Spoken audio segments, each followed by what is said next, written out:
Take your hand here, you're gonna look at this for a second.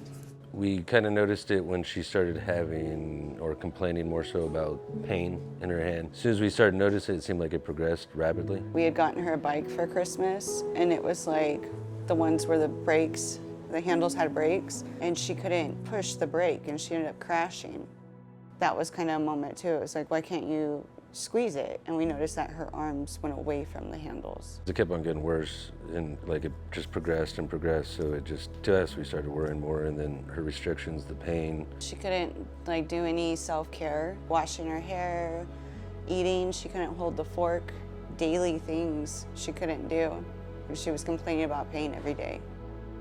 Blair was 11 when I first met her. She had this diagnosis called Madelung difference. As she grows, the wrist starts to deform and it starts to change shape to the point where her wrist joints were actually dislocated on both sides. Because it was a more severe case, I decided to do a 3D planned approach.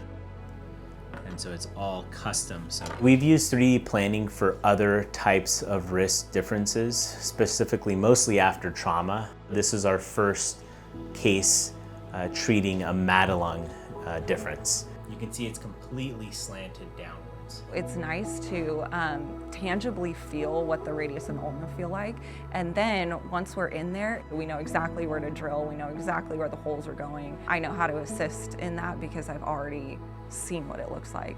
We planned it in a way where we decided where to do the specific cuts, repositioning the wrist to get it back in a more normal and typical place, and also to put the hand back on top and to straighten it out as much as possible. With her results, she has a wrist and a forearm that are straight for both her right and her left side after those two surgeries. After she was repositioned, she has to relearn how to use her hand, and so hand therapy was an important component after. Oh yeah, nice job. I think it's gotten better like after the surgeries.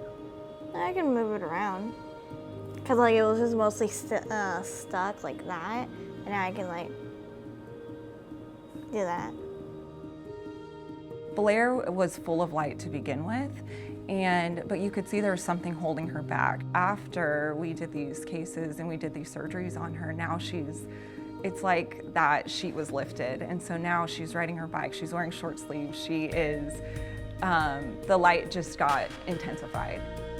It's like a complete 180, like pretty much.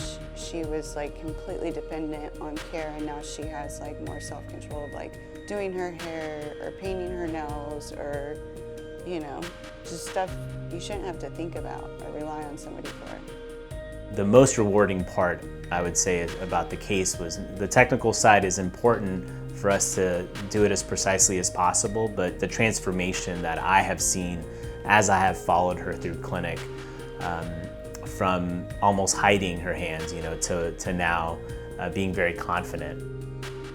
A lot of this technology is new, 3D printing, templating it, getting everything right, and the cases, you can do the planning part, but the case is the important part, and the approach, the fact that we had this child with one of the most complex differences that we've seen, and even in the entire United States, something that is so different and challenging, and we were able to fully take care of her here.